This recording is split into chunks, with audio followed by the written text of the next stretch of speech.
Hello friends, आज का जो टॉपिक है डायनेमो पर है और ये टॉपिक हम आपके कमेंट बॉक्स से लिए हैं। यदि आपके पास वैसे कोई टॉपिक है तो ज़रूर हमें कमेंट करके बताइएगा ताकि हम आपको पढ़ने और समझने में आपकी मदद कर पाएँ।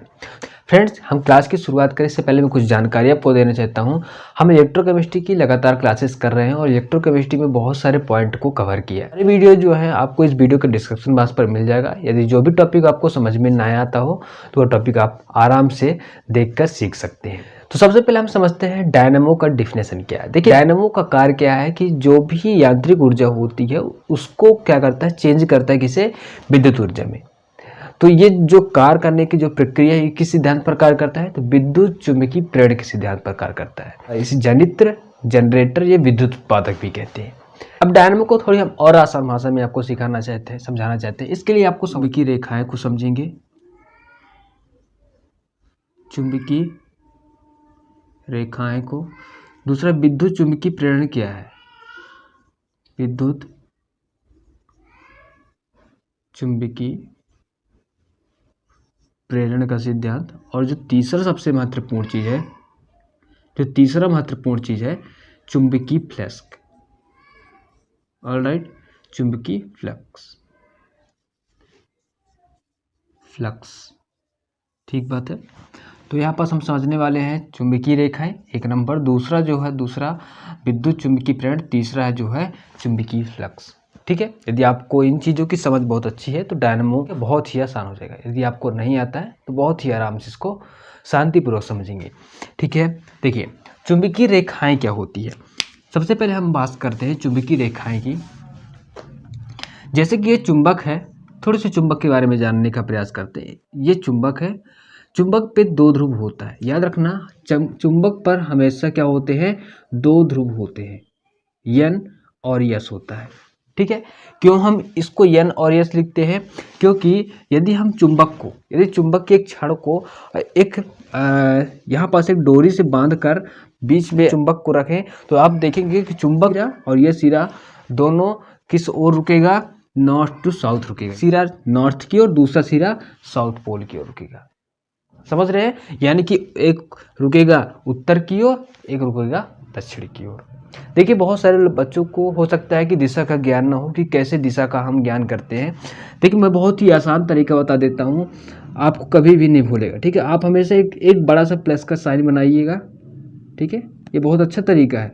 हमेशा प्लस का साइन बनाइए और इधर हमेशा लिखिएगा पूर्व, यानी कि पूर्व इसको बोलते हैं ईस्ट।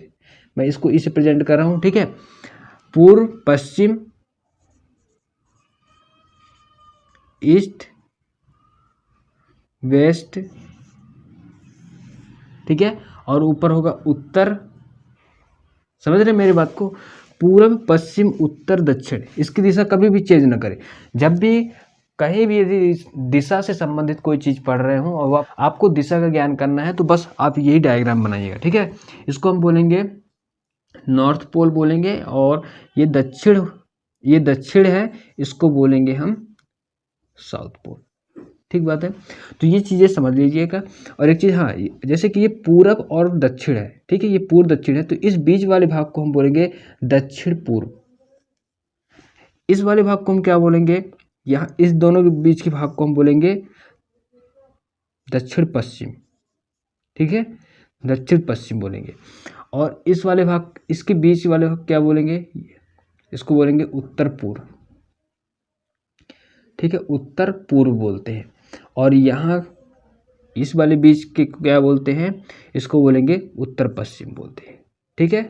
आपने कई बार सुना होगा उत्तर पश्चिम गलियारा, दक्षिण पूर्व गलियारा, इस प्रकार की चीज़ें सुनने को मिला होगा। ठीक है।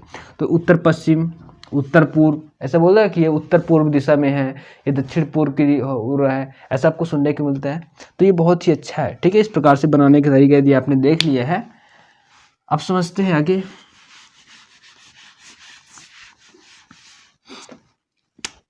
अब देखिए, इसके दो ध्रुव हैं और हमेशा ये किस ओर रुकता है, मतलब यदि चुंबक को हम दंडवत रखें, इस प्रकार से रखें, तो चुंबक जो होगा, जैसे कि ये पूरब, ये पश्चिम, ये उत्तर, ये दक्षिण, तो चुंबक का जो नॉर्थ पोल है इधर रुकेगा और ये साउथ पोल इधर है। तो चुंबक को यदि हम छड़ के ऊपर रखें तो चुंबक ऐसा नहीं होगा, चुंबक ऐसा हो जाएगा। ठीक है, वो अपने आप ऐसा हो जाएगा। तो इससे पता चलता है कि चुंबक के दो ध्रुव होते हैं, नॉर्थ एंड साउथ पोल होता है। ठीक है, कोई भी चुंबक जो होता है, अब चुंबकीय रेखाएं पर आते हैं। कोई भी चुंबक जो होता है अपने जो इसकी रेखाएं होती हैं हमेशा जो चलता है नॉर्थ टू साउथ चलता है। किस ओर चलता है? नॉर्थ टू साउथ की ओर चलता है। समझ रहे बात को? नॉर्थ टू साउथ की ओर चलता है, लेकिन किस रूप में होता है? वक्र के रूप में होता है। लेकिन देन इसके विपरीत एक चीज़ और होता है, आप लोगों ने यही पढ़ा होगा कि नॉर्थ टू साउथ ये कहाँ चलता है? बाहरी क्षेत्र में। इसको हम क्या बोलते हैं? बाहरी क्षेत्र बोलते हैं, बाहरी क्षेत्र बोलेंगे।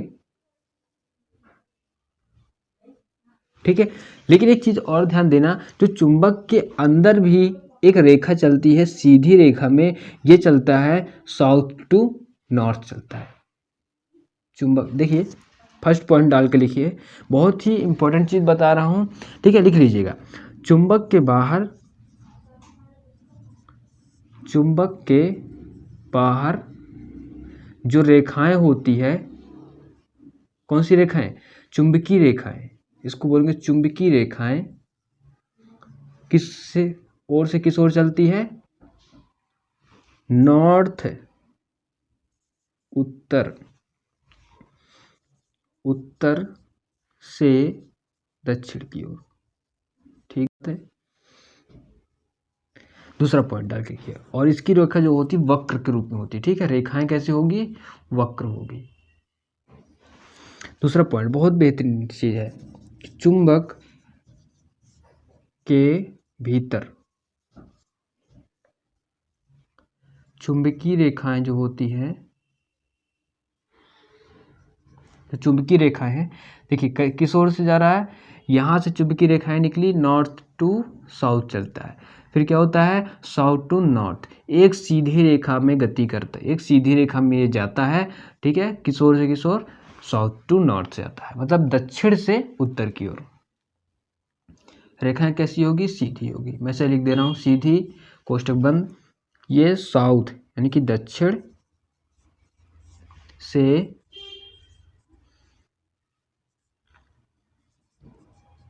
उत्तर दिशा में। ठीक है,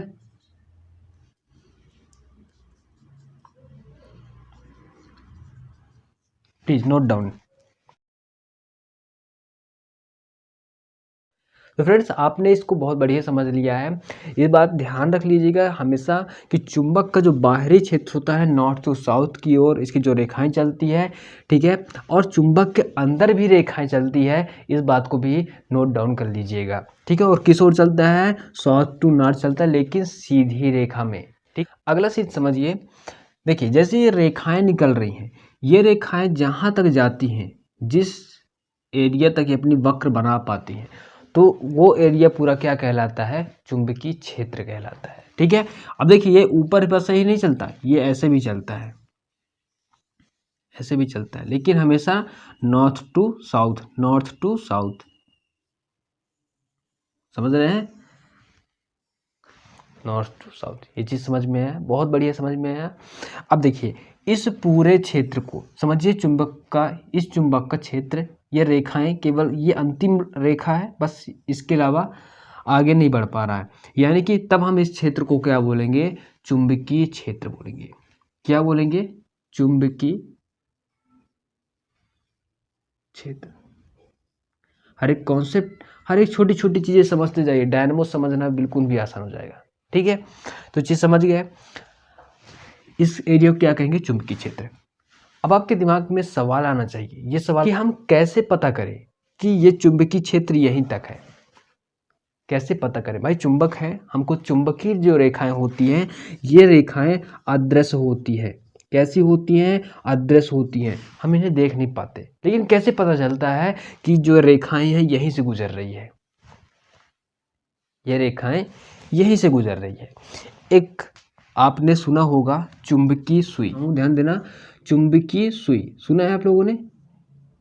चुंबकीय सुई, दिशा सूचक यंत्र भी बोलते हैं। चुंबकीय सुई को क्या बोलते हैं?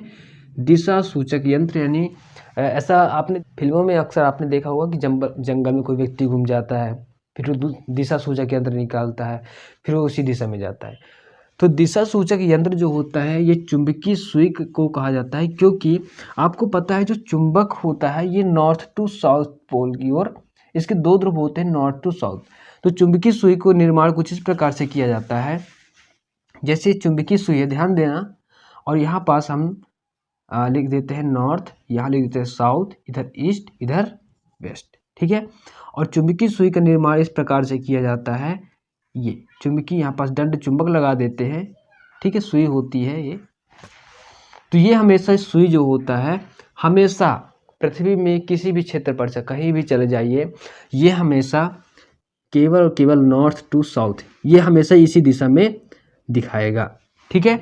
ऐसा नहीं कि घूमता नहीं है, ये सुई चारों तरफ घूम जाता है, लेकिन हमेशा ये इधर, ये नॉर्थ टू साउथ की ओर दिखाएगा, ठीक बात है।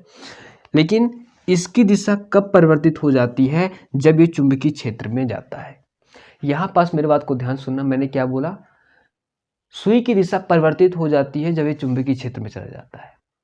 मतलब ये चुंबकीय सुई है, यदि हम पृथ्वी में किसी भी क्षेत्र में यदि हमें क्या पता करना हो कि क्या यह चुंबकीय क्षेत्र है कि नहीं है, तो हम ये दिशा सूचक यंत्र लाएंगे, ये सुई लेके आएंगे, और ये सुई जो होता है ये नॉर्थ की ओर, जैसे नॉर्थ और साउथ की ओर दिख रहा है, तो ये अपने जगह से क्या हो जाएगा, विक्षेपित हो जाएगा, यानी कि सुई इस प्रकार से हो जाएगा, जबकि ऐसा नहीं होना चाहिए। दिशा तो परिवर्तित नहीं हो सकता ना, जब दिशा परिवर्तित नहीं हो सकता है तो क्या होता है, पास चुंबकीय सुई विक्षेपित हो जाती है, तो वहाँ पास हम ये समझ लेते हैं कि यहाँ रेखाएं उत्पन्न हो रही है। समझ पा रहे हैं? फिर से समझिए, बहुत ध्यानपूर्वक समझिए। ये मैं इस बिंदु पर समझना चाहता हूँ कि क्या चुंबकीय क्षेत्र है कि नहीं, क्योंकि हम यहाँ चुंबक रखे हुए हैं। तो क्या हुआ, मैं चुंबक को यहाँ लेके रख देता हूँ इस पॉइंट पर, ठीक है, इस पॉइंट पर मैंने चुंबक रख दिया, ये चुंबकीय सुई है, और मैंने देखा कि जो चुंबक है ये नॉर्थ टू साउथ की ओर ही अभी दिख रहा है, मतलब यहाँ चुंबकीय क्षेत्र नहीं है, ठीक है। अब मैं इस पॉइंट पर इस पॉइंट, ये वाला पॉइंट है, मैं यहाँ चुंबकीय सुई को रखता हूँ। जैसे मैं चुंबकीय सुई को यहाँ रखता हूँ तो ये चुंबकीय सुई जो होता है इस ऐसे विक्षेपित हो जाता है, अपने जगह से किनारे हट जाना, उसको हम विक्षेपित बोलते हैं। तो जैसे विक्षेपित हो जाता है तो हम समझ जाते हैं कि चुंबक का जो क्षेत्र है केवल यही एरिया है। तो हमने देखा कि यहाँ इस वाले पॉइंट पर यदि हम चुंबकीय सुई रखते हैं तो ये विक्षेपित नहीं होता है, इस वाले पॉइंट पर चुंबकीय सुई रखते हैं तो विक्षेपित हो जाता है। तो हमें ये समझना ज़्यादा आसान हो जाता है कि केवल चुंबकीय क्षेत्र इस वाले वक्र तक ही, इस वाले एरिया तक ही चुंबकीय क्षेत्र है, इस वाले एरिया में चुंबकीय क्षेत्र नहीं है, ठीक है। यानी कि चुंबकीय रेखाएं यहाँ से नहीं गुजर रही है। बात क्लियर हुई? ठीक है। यदि चुंबकीय सुई को हम किसी भी क्षेत्र पर रख रहे हैं और सुई विक्षेपित हो गया तो समझिए चुंबकीय क्षेत्र है वहाँ, और सुई यदि विक्षेपित नहीं हुआ है तो समझिए चुंबकीय क्षेत्र नहीं है। ये बहुत बढ़िया कॉन्सेप्ट है। ऑर्नेस्ट का सिद्धांत आपने पढ़ा होगा। उन्होंने एक बताया कि यदि विद्युत परिपथ है और विद्युत परिपथ में यदि धारा उत्पन्न कर दिया जाए, ठीक है, विद्युत परिपथ में यदि हम धारा उत्पन्न कर देते हैं तो उसके चारों ओर चुंबकीय क्षेत्र उत्पन्न हो जाता है। क्या उत्पन्न हो जाता है? मैग्नेटिक फील्ड उत्पन्न हो जाता है। ऐसे उन्होंने कैसे पता कर लिया कि चुंबकीय सुई, यही चुंबकीय सुई, उन्होंने क्या किया, मैग्नेटिक फील्ड एक परिपथ बनाया, उसमें जब विद्युत धारा उत्पन्न किया और फिर उन्होंने चुंबकीय सुई को उसके चारों तरफ लेके घूमने लगे, उसके हर बिंदु पर उन्होंने चेक करने लगे, तो देखा कि चुंबकीय जो सुई है, जहाँ विद्युत क्षेत्र था, मैग्नेटिक फील्ड था, चुंबकीय सुई विक्षेपित हो जा रहा था, और जहाँ मैग्नेटिक फील्ड नहीं था वो चुंबकीय सुई जो था वो अपने नॉर्थ टू साउथ दिख रहा था। तो इससे समझ में आ गया कि जो चुंबकीय परिपथ में यदि हम विद्युत क्षेत्र उत्पन्न कर दें तो उसके चारों ओर चुंबकीय क्षेत्र उत्पन्न हो जाता है।